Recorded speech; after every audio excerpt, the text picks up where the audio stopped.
નમસ્કાર બાળ મિત્રો, કેમ છો તમે? મજામાં છો ને? તો આજની મારી વાર્તાનું નામ છે ટોપીવાળો ફેરિયો.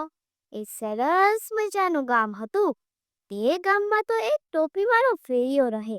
ટોપીવાળો ફેરિયો રંગબેરંગી સરસ મજાની ટોપીઓ લઈને આજુબાજુના ગામડાઓમાં જાય વેચવા. પણ તેની ટોપીઓ તો કોઈ ના લે, કેમ કે બજારમાં તે સસ્તા ભાવમાં વેચતા હતા. ટોપીવાળો ફેરિયો રોજ વેચવા જાય, પણ તેની ટોપીઓ તો ક્યાંય ન વેચાય. આ થઈ એટલે ટોપીવાળો ફેરિયો તો રોજે રોજ ઉદાસ મને હોય છે.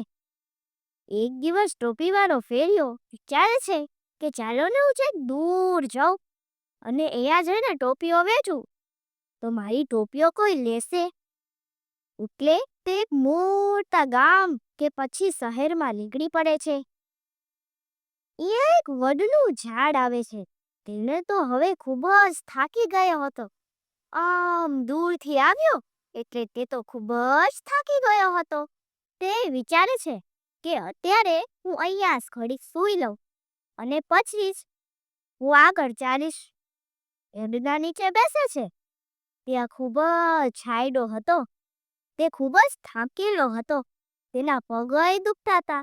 એટલે તે વિચારે છે કે હું થોડી મિનિટોમાં સૂઈ જાઉં અને પછી હું જાગી જઈશ. ઘડીક તે સૂઈ જાય છે, પણ જ્યારે તે જાગે છે તે જુએ છે કે તેના ટોપીઓ તો ચાય નથી. તેના ટોપીઓ હવે ક્યાં ગઈ હશે?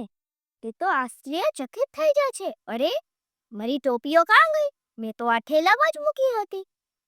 હવે ફેરિયો જ્યારે ઉપર જુએ છે, વડના ઝાડ ઉપર વાંદરાનું ટોળું રહેતું હતું. એ વાત ફેરિયાને નથી ખબર. તે જુએ છે તો ઉપર વાંદરાઓ બધી ટોપીઓ લઈ લીધી હતી અને તે આજુબાજુથી રમી રહ્યા હતા.